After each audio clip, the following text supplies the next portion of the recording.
नवग्रहों की नगरी के नाम से प्रसिद्ध खरगोन नगर में बुधवार को नगर गौरव दिवस का उत्सव मकर संक्रांति पर्व के साथ शुरू हुआ। सुबह के समय नवग्रहों के पूजन दर्शन के साथ इस उत्सव की शुरुआत हुई। इस दौरान यात्रा में विधायक बालकृष्ण पाटीदार सहित बड़ी संख्या में जनप्रतिनिधियों और नागरिकों ने हिस्सा लिया और नगर गौरव दिवस के उत्सव का आनंद उठाया। यात्रा नगर भ्रमण करते हुए मुख्य आयोजन स्थल कुंदा नदी के तट स्थित किला मैदान पहुंची, जहां राष्ट्रगान के साथ यात्रा का विराम दिया गया।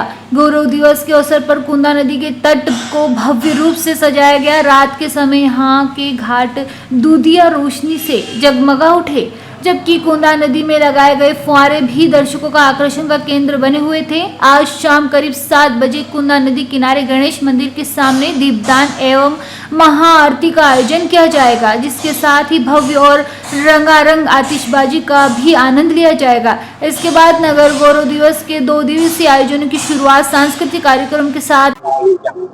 मकर संक्रांति सूर्य की अगवानी का महापर्व होता है। सूर्य के मकर राशि प्रवेश के साथ ही उत्तरायण काल का प्रारंभ होता है और सूर्यदेव हमारी तरफ आने लगते हैं, इसीलिए उनके स्वागत में यह उत्सव मनाया जाता है। मकर राशि में सूर्य दिग्बली होते हैं, इसीलिए यहाँ पर मकर संक्रांति का उत्सव मनता है। यह शहर का सबसे प्राचीन मंदिर है। 250 वर्ष पूर्व मकर संक्रांति के दिन इसकी स्थापना की गई है। गर्भगृह में भगवान सूर्य है, माँ बगलामुखी, ब्रह्मास्त्र और सूर्य चक्र है और गर्भगृह में सूर्य की किरण का आगमन भी होता है।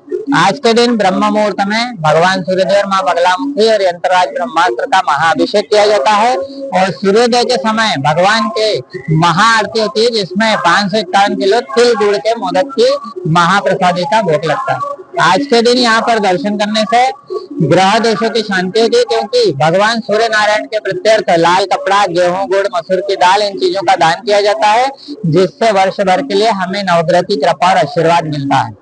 यहाँ पर सत्यनारायण भगवान की कथा भी कराई जाती है, इसका क्या महत्व है? प्राचीन समय में ही मकर संक्रांति के समय से यहाँ पर सत्यनारायण कथा पाठ का आयोजन होते रहा है। मंदिर स्थापना के समय से ही पूर्व में जब मंदिर की स्थापना हुई थी, तब दक्षिणी ब्राह्मण के द्वारा मंदिर के गर्भगृह में ही सत्यनारायण कथा पाठ होते थे, जो समय के साथ परंपरा और बढ़ते हुए दर्शनार्थियों की संख्या को देखते हुए मंदिर के सभागृह और बाद में जाकर के यह बहुत विशाल स्वरूप में हो गया है। आज जिले भर से, प्रदेश भर से नहीं, संपूर्ण देश भर से लाखों लोग आकर के यहाँ पर सत्यनारायण कथा पाठ कराते हैं, नवग्रह भगवान का पूजन करते हैं और सूर्य ग्रह भगवान के लिए दान सामग्री का दान करते हैं। सत्यनारायण भगवान की कथा के लिए कितने विद्वान पंडित है यहाँ पर? अभी इस वर्ष लगभग 200 से 250 पंडित आए हुए हैं और लगभग 1 लाख के करीब सत्यनारायण कथा पाठ सूर्योदय से सूर्यास्त तक संपन्न किए जाएंगे। आचार्य लोकेश जयगिरधर। खरगोन से अबरार पठान की रिपोर्ट।